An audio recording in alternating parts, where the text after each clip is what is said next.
भारतीय अंतरिक्ष इतिहास में यह एक महत्वपूर्ण घटना है जिसे अंतरिक्ष विज्ञान की भाषा में स्पेस डॉकिंग प्रयोग, स्पेस डॉकिंग एक्सपेरिमेंट कहा जाता है। आईएसआरओ इसे अंतरिक्ष में सफलतापूर्वक अंजाम दे रहा है। इस प्रयोग का पहला चरण सफलतापूर्वक पूरा हुआ, जिसमें 2 उपग्रहों को करीब लाने और फिर अलग करने का परीक्षण किया गया। कक्षा में इन उपग्रहों को एक दूसरे के करीब लाने की प्रक्रिया लंबे समय से चल रही थी। शुक्रवार शाम तक दोनों उपग्रह 5 किलोमीटर की दूरी पर थे। रविवार को यह दूरी घटकर 230 मीटर, फिर 15 मीटर और अंत में 3 मीटर तक आ गई। इसके बाद दोनों उपग्रह एक दूसरे से अलग हो गए। इसरो के अनुसार इस करीबी मुलाकात से प्राप्त डाटा का विश्लेषण किया जाएगा। इसके बाद डॉकिंग यानी दोनों उपग्रहों के पूर्णतः जुड़ने की प्रक्रिया को आगे बढ़ाया जाएगा। इस प्रक्रिया में इसरो की तकनीकी क्षमता और विशेषज्ञता का असली परीक्षण होगा। अगर यह मिशन सफल होता है तो यह भारतीय अंतरिक्ष अनुसंधान में एक बड़ा मील का पत्थर साबित होगा। तो भारत यह क्षमता हासिल करने वाला दुनिया का चौथा देश बन जाएगा।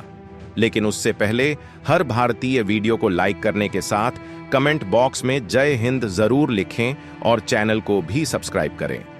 साथ ही इसरो ने इस प्रयोग की जानकारी देते हुए बताया है कि 15 मीटर और फिर 3 मीटर की यह कोशिश कामयाब रही है। दोनों स्पेसक्राफ्ट को फिलहाल सुरक्षित दूरी पर वापस ले जाया जा रहा है। स्पेक्स परियोजना पहले ही 7 और 9 जनवरी को डॉकिंग प्रयोगों के लिए घोषित 2 समय सीमा को चूक गई थी। इसरो ने 30 दिसंबर को स्पेस डॉकिंग एक्सपेरिमेंट मिशन को सफलतापूर्वक अंतरिक्ष में भेजा था। स्पेक्स मिशन 2 छोटे अंतरिक्ष यान का उपयोग से अंतरिक्ष में डॉकिंग के लिए एक किफायती टेक्नोलॉजी मिशन है, जिसे PSLV के जरिए लॉन्च किया गया था। यह टेक्नोलॉजी भारत के स्पेस मिशन जैसे चंद्रमा पर इंसान भेजना, चंद्रमा से नमूने वापस लाना, भारतीय अंतरिक्ष स्टेशन का निर्माण और संचालन आदि के लिए आवश्यक है। इस मिशन के माध्यम से भारत अंतरिक्ष डॉकिंग टेक्नोलॉजी रखने वाला दुनिया का चौथा देश बनने की ओर है। इसरो ने दोनों सैटेलाइट्स के और करीब आने को लेकर पहले कहा था कि जब यह दोनों सैटेलाइट्स 15 मीटर की दूरी पर होंगे तो हम एक दूसरे को और साफ साफ देख सकेंगे।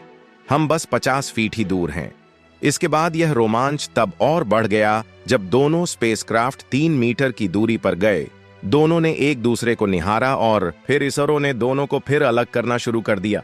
इसरो ने अपने अगले ट्वीट में बताया कि दोनों को वापस सुरक्षित दूरी पर ले जाया जा रहा है।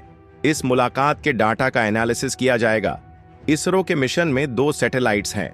पहले सैटेलाइट का नाम चेजर और दूसरे का टारगेट है, जिसमें चेजर सैटेलाइट टारगेट को पकड़ेगा और डॉकिंग करेगा।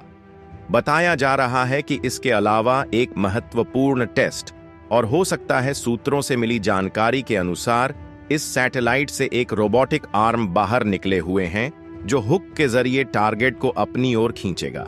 जानकारी के लिए बता दें कि स्पेस डॉकिंग एक ऐसी प्रक्रिया है जिसमें 2 अंतरिक्ष यान या सैटेलाइट एक दूसरे के पहले बहुत करीब आते हैं और फिर एक साथ जुड़ जाते हैं। यह एक जटिल प्रक्रिया होती है, क्योंकि हजारों किलोमीटर प्रति घंटे की रफ्तार से चल रहे सैटेलाइट को आपस में जोड़ने का मतलब है कि टकराकर भस्म होने का खतरा भी बना रहता है। डॉकिंग कराने के पीछे कुछ अहम उद्देश्य भी होते हैं। ऐसा करके 2 उपग्रहों को एक दूसरे से जोड़कर डाटा शेयर किया जा सकता है, पावर सोर्स को जोड़ा जा सकता है, जिससे किसी विशेष मिशन को अंजाम दिया जा सकता है। वैसे तो सैटेलाइट को आपस में जोड़ने के मामले में इसरो के वैज्ञानिकों को अपना असली परीक्षण दिखाना होगा। इसके बाद यह टेक्नोलॉजी रखने वाला दुनिया का चौथा देश बन जाएगा, क्योंकि जब तक यह टेक्नोलॉजी हमारे पास नहीं है तब तक ना तो हम गगनयान मिशन के जरिए इंसानों को चांद पर भेज सकते हैं और ना ही चंद्रयान 4 जैसे मिशन को अंजाम दिया जा सकता है, क्योंकि चंद्रयान 4 और गगनयान मिशन चंद्रयान 3 से बिल्कुल अलग है। क्योंकि चंद्रयान 3 में चांद की धरती पर केवल हमने लैंडर और रोवर को चांद पर भेज दिया था, लेकिन गगनयान और चंद्रयान 4 मिशनों में इनको वापस धरती पर भी लौटना है, जिसमें डॉकिंग टेक्नोलॉजी का इस्तेमाल इसरो के वैज्ञानिक करेंगे। और अगर खुद का अंतरिक्ष स्टेशन भी बनाते हैं तो इसी डॉकिंग तकनीक के जरिए अलग अलग स्पेसक्राफ्ट और इंस्ट्रूमेंट को आपस में जोड़ना पड़ेगा। और अगर हम बिना इस टेक्नोलॉजी के अंतरिक्ष में किसी तरीके से स्पेस स्टेशन बना देते हैं, तो पहली बात तो यह है कि उस स्पेस स्टेशन में इंसानों को भेजने में काफी ज्यादा मुश्किल होगी। और दूसरी बात यह है कि अगर इंसानों को उसमें एक बार भेज दिया गया तो उन्हें धरती पर वापस लाना संभव होगा। और क्योंकि इंसानों को सुरक्षित अंतरिक्ष से धरती पर वापस भी लाना है, इसलिए भारत का इसरो वह तकनीक हासिल कर रहा है जिससे पहले ही मिशन में हमें सफलता मिले। और जब अंतरिक्ष यात्री चांद पर या फिर स्पेस स्टेशन में जाएं, वह धरती पर दोबारा वापस लौट कर आ सके। इसलिए इसरो के इस मिशन का उद्देश्य 2 छोटे अंतरिक्ष यान या सैटेलाइट को एक साथ लाने, यानी कि डॉकिंग करने और अलग करने, यानी कि अनलॉक करने की क्षमता का प्रदर्शन करना है। इस तकनीक में हाईटेक थ्रेशिंग और प्रोपल्शन सिस्टम का उपयोग किया गया है, जो मुख्य रूप से डॉकिंग करने का काम करेगा। आपको जानकारी के लिए बता दें कि इसरो का यह मिशन 2 साल तक चलने वाला है। इसरो के वैज्ञानिक स्पेडिक्स मिशन को लेकर पल पल की खबर दे रहे हैं।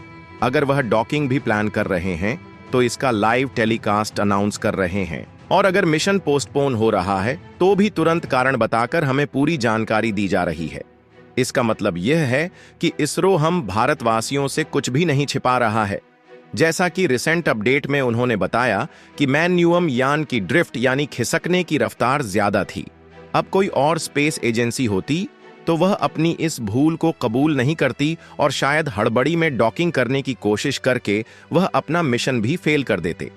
शायद आपको याद होगा कि रूस ने इसी तरह चंद्रयान-3 से पहले चांद के दक्षिणी ध्रुव पर उतरने के लिए अपना मिशन हड़बड़ी में लॉन्च किया और उसका अंतरिक्ष यान चांद पर क्रैश हो गया था। वह कहते हैं ना कि जल्दी का काम शैतान का होता है, और रो के वैज्ञानिक यह बिल्कुल नहीं चाहते कि उनकी सालों की मेहनत व्यर्थ हो।